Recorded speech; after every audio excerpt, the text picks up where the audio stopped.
మళ్ళీ బంగారం ధరలకు రెక్కలు రాబోతున్నాయా? అమెరికా ఇరాన్ మధ్య టెన్షన్లు పెరుగుతున్న కొద్దీ ఆ ఎఫెక్ట్తో బంగారం ధరలు భారీగా పెరిగే ఛాన్స్ ఉంది.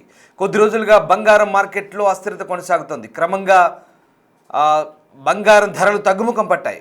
ఈ క్రమంలో ఇరు దేశాల మధ్య టెన్షన్స్తో మళ్ళీ ప్రపంచ మార్కెట్లో భయాందోళన షురైంది. అమెరికా అధ్యక్షుడు యుద్ధానికే మొగ్గు చూపుతున్నాడు. యుద్ధం జరిగితే అంతర్జాతీయ మార్కెట్ల ప్రభావం ఉంటుంది. దీంతో ఇన్వెస్టర్లు ముందే అప్రమత్తం అవుతున్నారు. మార్కెట్ నుంచి పెట్టుబడులను బంగారం వైపు మళ్లిస్తున్నారు. బంగారంపై పెట్టుబడి సేఫ్ హెవెన్ అంటూ నమ్ముతున్నారు. అలాగే యుద్ధం మొదలైతే ఇరాన్ హర్మూజ్ జలసంధిని కొద్ది రోజుల పాటు మూసేయొచ్చు. దీంతో హర్మూజ్ జలసంధి మూసివేస్తే తీవ్ర నష్టం జరిగే అవకాశం కనిపిస్తుంది. పెట్రోల్, డీజిల్, గ్యాస్ ధరలు కూడా పెరిగే ఛాన్స్ ఉంది. బంగారం ధరలు కూడా పెరిగే అవకాశం ఉంది. ఇటు మరోవైపు ఇవాళ దేశీయ స్టాక్ మార్కెట్లు భారీ నష్టాలతో ముగిశాయి. 1236 పాయింట్లు నష్టపోయింది సెన్సెక్స్. ఇక నిఫ్టీ 365 పాయింట్లు కోల్పోయింది. సో మొత్తం మీద బంగారం, వెండి ధరలు మళ్ళీ పెరిగే అవకాశం ఉన్నట్టుగా తెలుస్తోంది. ఈ పెరిగే అవకాశం ఉన్న నేపథ్యం ఇప్పుడు కాదు, మీరు కన్ఫ్యూజ్ కావద్దు. బంగారం, వెండి ధరలు భవిష్యత్తులో పెరగొచ్చు అని మాత్రమే చెప్తున్నాం. ఎందుకంటే ఇప్పటికిప్పుడు ఉన్న ధరలను ఒకవేళ ఇరాన్ అమెరికా యుద్ధం కనుక ప్రారంభం తర్వాత మనం ఊహించుకోలేం. ఎందుకంటే అమెరికా ఇరాన్ యుద్ధం అయితే కనుక ప్రారంభమైతే కనుక ఖచ్చితంగా అంతర్జాతీయ మార్కెట్లో వీటి ధరలకు సంబంధించినటువంటి పెరుగుదల డెఫినెట్గా నమోదవుతుంది. సో జరగబోయే పరిణామాల గురించి మీకు ఈ వార్తను వివరించడం జరుగుతుంది. ఖచ్చితంగా ఇప్పుడున్నటువంటి పరిస్థితుల్లో అటు ఇరాన్, ఇటు అమెరికా అణ్వస్త్రాలకు సంబంధించినటువంటి చర్చలు స్విట్జర్లాండ్ జరుగుతున్నాయి, జెనీవాలో. ఆ చర్చలు కూడా రెండో దఫా దాదాపుగా ముగిసిన తర్వాత ఇంకా చర్చల సారాంశానికి సంబంధించినటువంటి పూర్తిస్థాయి అనాలిసిస్ జరిగిన తర్వాత వాటి ఫలితాలు ఏంటి అనేది మనకు ఇరు పక్షాల నుంచి ఒక స్టేట్మెంట్లు వస్తాయి. ఇక్కడ జరుగుతుంది ఏంటంటే అక్కడ ఆల్రెడీ అమెరికా కొన్ని అంశాల వారిగా పట్టుబడుతుంది. ఇరాన్ను అటు అణ్వస్త్రాల తయారీ పూర్తిగా ఆపేయమంటుంది, మిసైల్స్ని తగ్గించుకోమంటుంది, ఫ్రాక్సీ సంస్థలకు ఫండింగ్ ఆపేయమంటుంది. అట్ ద సేమ్ టైం ఒకవేళ మళ్ళీ ఉద్రిక్తతలు చోటు చేసుకుంటే కనుక అంతర్జాతీయ మార్కెట్లపై దీని ప్రభావం ఉంటుంది. బంగారాన్ని ఇన్వెస్టర్లు ఒక సేఫెస్ట్ హెవెన్గా భావించే అవకాశం ఉంది. కాబట్టి ఖచ్చితంగా ధరల పెరుగుదల ఉంటుంది. ఒకవేళ మనం అనుకున్నట్టుగా యుద్ధమే కనుక జరిగితే డెఫినెట్గా హర్మూజ్ జలసంధిని ఇరాన్ కనుక కొద్ది రోజుల పాటు మూసివేయాలనుకుంటే కనుక ప్రపంచ వాణిజ్యంలో దాదాపు 20% పైగా బిజినెస్ జరిగేటువంటి హర్మూజ్ జలసంధి ఉన్న మాక్ డ్రిల్స్ కోసం కొద్ది గంటల పాటు మూసివేస్తేనే చమురుపై ఎఫెక్ట్ పడింది. అలాంటిది ఒకవేళ ఇరాన్ కనుక మూసివేయాలనుకుంటే దాని నుంచి వాణిజ్య రవాణా, ముఖ్యంగా సౌత్ ఏషియాకి వచ్చేటువంటి చమురు, అలాగే ఈ బంగారం, అన్నిటి మీద కూడా ఎఫెక్ట్ ఉండే అవకాశం ఉంది. ప్రధానంగా ఈ జియోపొలిటికల్ ఇష్యూస్ వల్ల ఈ సిల్వర్, వెండి భవిష్యత్తులో పెరిగే ఛాన్స్ ఉందనే అంశాలకు సంబంధించి మనం మాట్లాడుకుంటున్నాం. మనతో మాట్లాడేందుకు జాయిన్ అవుతున్నారు మార్కెట్ నిపుణులు ప్రభు గారు. నమస్తే అండి. రైట్, ఇప్పుడు మళ్ళీ ఈ జెనీవాలో చర్చల సారాంశం ఇంకా పూర్తిగా బయటకు రాలేదు, కానీ ఇరాన్ చుట్టువైపు అమెరికా తన వాహక నౌకలను మోహరిస్తోంది. ఒకవేళ యుద్ధం కనుక జరగొచ్చనే అంచనాల నేపథ్యంలో మళ్ళీ బంగారం, వెండి ధరలపై దీని ప్రభావం తీవ్రంగా ఉండే అవకాశం ఉంది. అంతర్జాతీయ మార్కెట్ల పరంగా ఇది మళ్ళీ హెచ్చుతగ్గులకు లోనే అవకాశం ఉంది. బహుశా బంగారం బాగా పెరిగే అవకాశం ఉందంటున్నారు. ఎలా ఉండబోతుంది ఒకవేళ యుద్ధం కనుక జరిగితే కనుక? సాటర్డే దీని పరిణామాలు మనకు తెలియబోతున్నాయి. సో ఏంటి, మనం ఎట్లాంటి పరిస్థితులు అంచనా వేయచ్చు? ఎనీ టైం ఆయన అటాక్ చేయొచ్చు అనేది ఉంది. ట్రిగర్ పాయింటే ఆయనకు ఉందన్నట్టు. సో చేసినప్పుడు జియో పొలిటికల్ టెన్షన్స్ ఉన్నప్పుడు అసెట్ క్లాస్ లో ఈక్విటీ ఇబ్బంది పడ్డప్పుడు మెటల్స్ కొంచెం పెరుగుతాయి ఒకటి. సో డెఫినెట్ గా అవి కొంచెం బూస్ట్ అవుతాయి ఛాన్స్. ఎందుకంటే ఆ అసెట్ క్లాస్ లో అవి కొంచెం సేఫ్టీగా అటు వెళ్తారు ఎక్కువ ఎడ్జ్ కోసం. ఈక్విటీ పడేటప్పుడు 3 రోజులు పెరిగిన మార్కెట్ ఇవాళ కొట్టేశారు. అన్ని సెక్టర్స్ డౌన్. ఎందుకంటే ఒక రకంగా ఒకటి ఆర్టిఫిషియల్ ఇంటెలిజెన్స్ ఒకటి, ఇరాన్ వార్ ఒకటి. మెయిన్ ఇరాన్ ఇదనుకోవచ్చు. ఎందుకంటే మీరు అన్నట్టు ఈ సాటర్డే, సండే లోపల ఎక్కడో చోట ఆయన చేయొచ్చు. అంటే ఏ రకంగా చేస్తారు, ఎలా చేస్తారు అంటే మన అది అంతకుముందు చేశారు కదా, మన ప్రెసిడెంట్ కిడ్నాప్ చేశారు కదా. సో అట్లా చేస్తారా, లేకపోతే కిడ్నాప్ అట్లా చేస్తారా, ఏ రకంగా కంటిన్యూగా యుక్రెయిన్ రష్యా వార్ లాగా ఉంటుందా ఏంటనేది తెలియదు. సో ఆయన ఏదో ఒక రకంగా అటాక్ చేసి దాన్ని మళ్ళీ ఆయనే క్లోజ్ చేస్తారు. అవును. సో అది ఆ ఇష్యూ ఉన్నప్పుడు ఎన్ని రోజులు ఉంటుంది అనేది ఇది. అప్పుడు ఉన్నప్పుడు క్రూడ్ ఆయిల్ పెరిగే ఛాన్స్ ఉంటాయి, మెటల్స్ పెరిగే ఛాన్స్ ఉంటాయి, అవి చూసుకోవాలి. అది ఇన్స్టెంటే, పెద్ద ఇది కాదు, పెద్ద లాంగ్ టర్మ్ ఉండే ఇది కాదు. ఎందుకంటే ఇప్పటికే ఆయనకి నెగిటివ్ వస్తుంది, పార్టీలో వస్తుంది, జనాల్లో వస్తుంది, యుఎస్ లో. ఎందుకంటే మిడ్ ఎలక్షన్స్ కూడా ఉన్నాయి కాబట్టి ఎక్కువ చేయకపోవచ్చు. అంటే ఆయన ఈగో సాటిస్ఫాక్షన్ లాగా నేను కూడా ఇరాన్ ని చేశాననే ఉద్దేశం ఒక రకంగా, వారు కూడా ఆపేశాను నేను అని చెప్పుకోవడానికి అన్నట్టు, రేపు నోబెల్ పీస్ రావాలంటే ఈ వారు ఆపేశాను నేను అన్న చెప్పడానికి కూడా అన్నట్టు ఉన్నట్టు ఉంది. అంతేగాని పెద్ద కంటిన్యూస్ గా వార్ అయ్యే ఛాన్స్ అంత కనపట్లేదు. కానీ ఇన్స్టెంట్ గా కొంచెం ఇబ్బంది పడే ఛాన్స్ ఉంటుంది. ఇన్స్టెంట్ గా గోల్డ్ అండ్ సిల్వర్ కొంచెం పెరిగే ఛాన్స్ ఉంటుంది. ఇది జియో పొలిటికల్ టెన్షన్స్ ఉన్నప్పుడు ఫ్లేర్ అప్ అవుద్ది. సో క్రూడ్ కూడా కొంచెం పెరిగే ఛాన్స్ ఉంటుంది. మళ్ళీ తర్వాత సర్దుమణిగే అవకాశాలు ఉంటుంది. అది ఎన్ని రోజులు ఉంటాడు ఆయన కోపం, ఆయన ఇది పొడగైనా, లేకపోతే కంటిన్యూస్ గా యుక్రెయిన్ రష్యా వార్ లాగా ఉంటుందా అనేది క్వశ్చన్ ఇక్కడ మెయిన్ అదండి. రైట్. ఇప్పుడు అంటే మనం ఇటీవలి కాలంలో మొన్న జనవరి 31 నుంచి ఈ రేట్లు స్వింగ్ అవ్వడము, ఈ ట్రెండ్ లైన్ అంతా కూడా చాలా డిఫరెంట్గా ఉంది. ఈ ఫ్లక్చువేషన్స్, హెచ్చు తగ్గులు మళ్ళీ ఈ ఒక వారం 10 రోజుల నుంచి కాస్త అటు ఇటుగా భారీగా పెరగడం లేదు, అలాగని భారీగా తగ్గడం లేదు. ఈ ట్రెండ్ అంతా చూస్తున్నాం. మరి ఇప్పుడు ఇది ఒకవేళ అమెరికా లేదా ఇరాన్ పరిణామాలు కాస్త పక్కన పెడితే ఇప్పుడు ఉన్నటువంటి మన ఎంసీఎక్స్ మార్కెట్లో దేశీయంగా ఈ హెచ్చు తగ్గుల వ్యవహారం ఇంకా ఎన్ని రోజుల పాటు ఇలాగే కొనసాగొచ్చు అండి? ఎందుకంటే ఇప్పుడు కొంత శుభకార్యాలకు కొనుక్కునే అవకాశం ఉంది కాబట్టి గోల్డ్ మీద కొనాలనుకునే వాళ్ళు లేదా ఇన్వెస్టర్లు కావచ్చు, వీళ్ళకి ఎట్లాంటి అబ్జర్వేషన్ ఉంటుంది, వీళ్ళు ఎట్లా అడిగాల్సిన పరిస్థితి ఉంటుంది? ఇప్పుడు ఏదైనా ఇన్స్టెంట్ గా ఈ న్యూస్ వల్ల ఏమన్నా పెరిగినా జనరల్ గా రీట్రేస్మెంట్ అవ్వాల్సింది గోల్డ్ లో కొంచెం అయిపోయింది. పెద్ద వాసన అంత ఎక్కువ డౌన్ సైడ్ అంత లేదు. ఇంటర్నేషనల్ చూసుకున్నా 5600 వెళ్ళి 4900 ఉంది. అది కొంచెం ఏదన్నా ఉంటే అక్కడ ఏ రేంజ్ 4900 రేంజ్ లోనే సపోర్ట్ తీసుకోవాలి. జనరల్ గా ఏదైనా ఇష్యూస్ ఉన్నప్పుడు కొంచెం పెరిగే ఛాన్స్ ఉంటుంది. పెరగటం అంటే లెవెల్ చూస్తే 5100 5200 దాటిందంటే మళ్ళీ 5000 ఇష్యూలు ఏదన్నా రగులుతుంటే 5600 దాకా వచ్చే ఛాన్స్ ఉంటాయి గోల్డ్ అట్లా. ఇంటర్నేషనల్ సిల్వర్ కూడా ఇంటర్నేషనల్ 75 అబోవ్ ఉంటే కొంచెం బులిష్ ఉన్నట్టే లెక్క.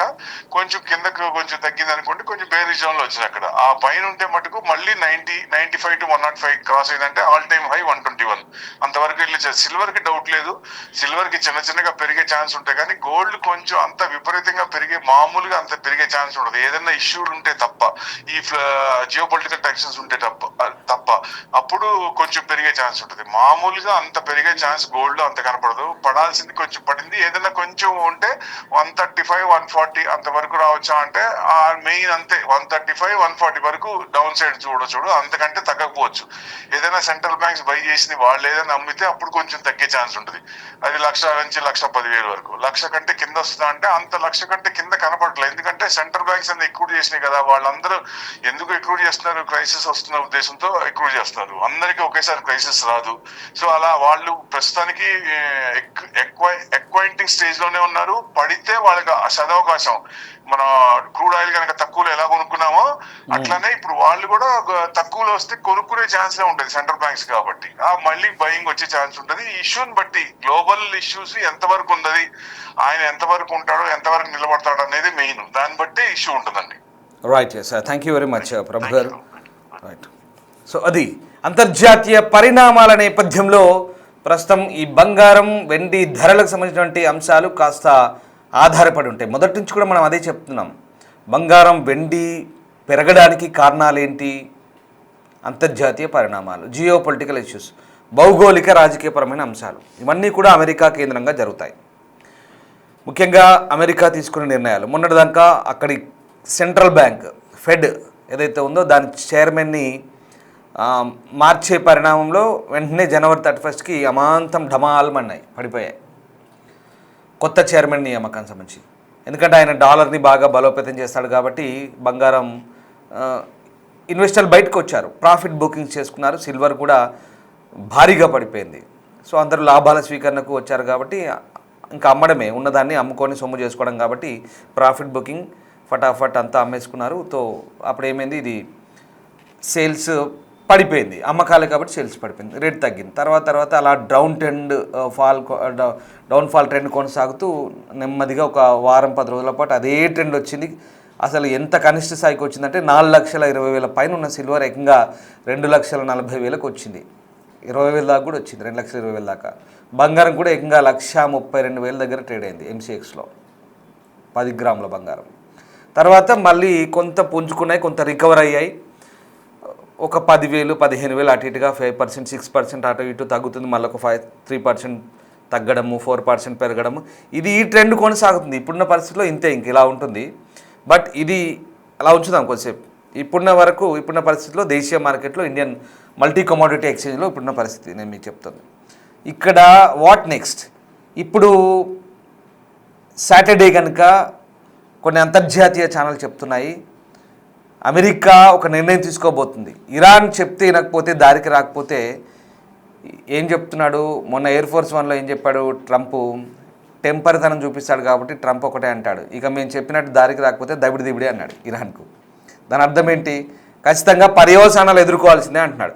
ఇరాన్ చుట్టూ మోహరించాడు. దక్షిణ ఇరాన్ నుంచి గల్ఫ్ ఆఫ్ పర్షియా, అరేబియన్ సముద్రము, మెడిటేరియన్ సీ, మధ్యధరా సముద్రము, రెడ్ సీ, ఇవన్నీ కూడా మొత్తం వాళ్ళ వాహక నౌకలు ఆల్రెడీ చుట్టుముడుతున్నాయి. ఇప్పటికే అబ్రహం లింకన్ వచ్చింది, దాని మీద ఒక 70-80 డెస్ట్రాయర్లు ఉన్నాయి, వాహక నౌకలు రెడీగా పోయి అటాక్ చేసేందుకు.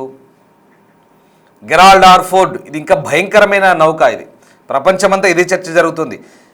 బహుశా మీకు ఈ అంశాలన్నీ కూడా చెప్తుంటే చాలామందికి అంతర్జాతీయ పరిణామాల్లో, ఎందుకంటే మనం లోకల్ ఫాలో అవుతారు కొంతమంది కాబట్టి, ఆ అంశాల గురించి చెప్తున్నప్పుడు అయ్యో సార్ ఇంకా యుద్ధమే రాలేదు, మీరేంటి ఉదరగొడుతున్నారు, గత 1-2 నెలల నుంచి ఇదిగో వచ్చే పులి, ఇదిగో వచ్చే యుద్ధం అన్నట్టుగా మాట్లాడుతున్నారు ఏంటంటూ చాలామంది కామెంట్లు కూడా పెడుతున్నారు.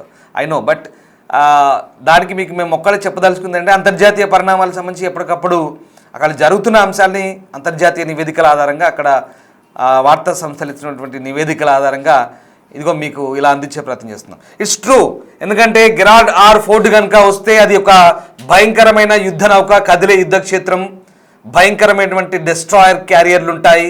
ఒక్కసారి ట్రంప్ కనుక సైగ చేస్తే ఇరాన్ను చుట్టుముడతాయి, ఇలా విరుచుకుపడతాయి.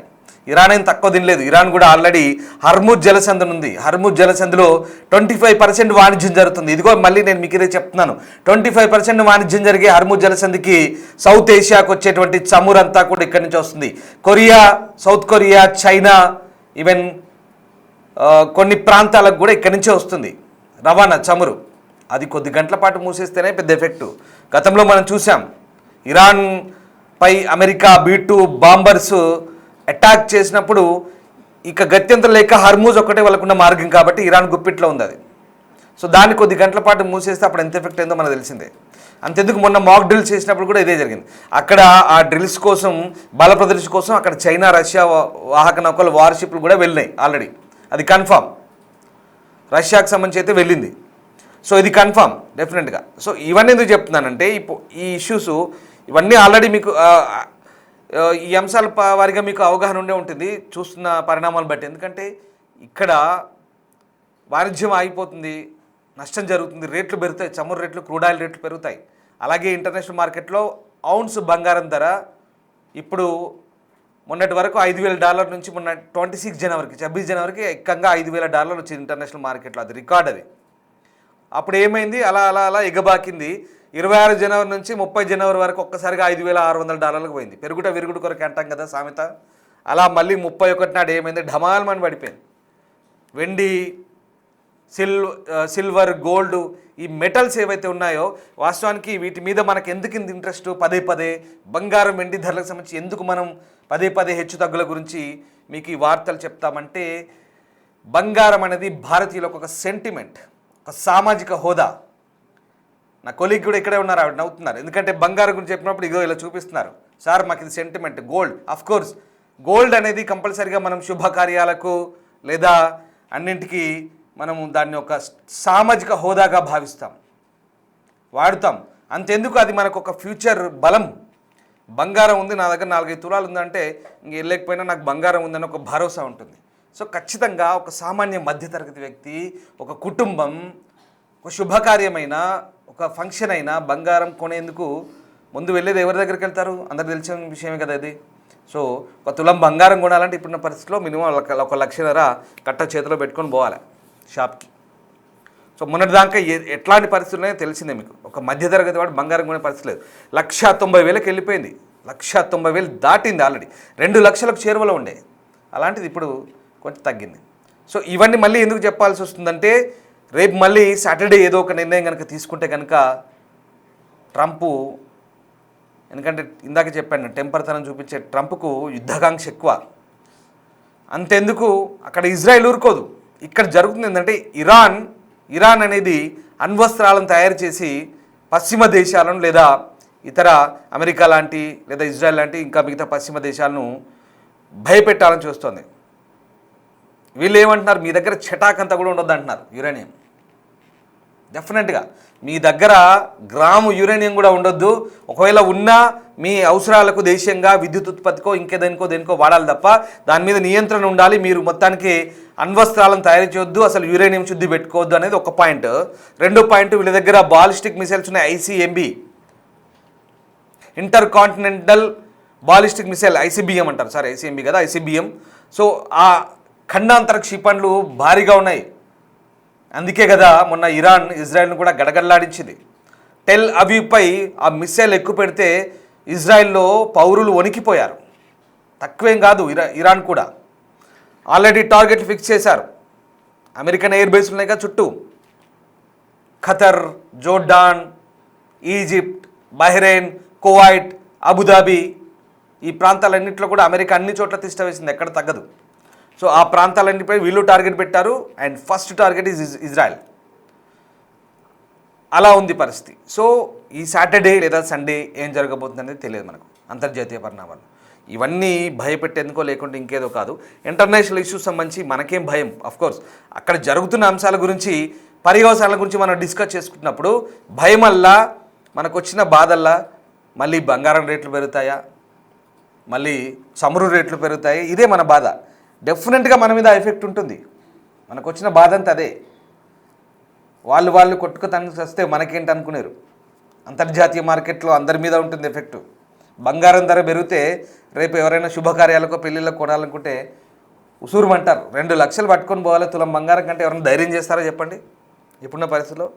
కాబట్టి అంతర్జాతీయ పరిణామాలకి బంగారం రేట్లకి ముడిపడింది, చమురు రేట్లకి ముడిపడింది, స్టాక్ మార్కెట్లకు ముడిపడింది, మన రెగ్యులర్ లైఫ్కి కూడా దీని ప్రభావం ఉంటుంది. సో ఏదేమైనా ప్రస్తుతం ఉన్నటువంటి సిచ్యువేషన్లో మరి బంగారం వెండి ధరలకు సంబంధించి అయితే ఈ అంచనాలు అయితే ఉన్నాయి. మళ్ళీ చెప్తున్నాం మీకు, ఇప్పుడు కాదు, ఇప్పుడు పెరగదు.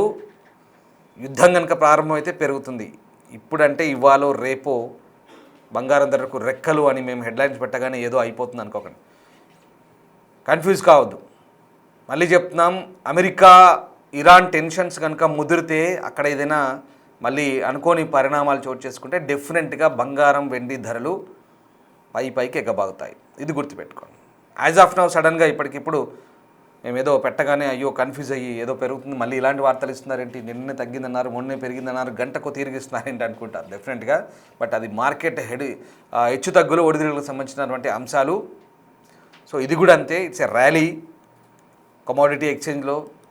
సో ఇలా గ్రాఫ్ పెరుగుతూ తగ్గుతూ ఆఖరికి ఎక్కడ స్టార్ట్ అయిన తర్వాత ఎండింగ్ ఎలా ఉంటుంది, క్లోజింగ్ మార్కెట్ ఇలా ఉంటుంది.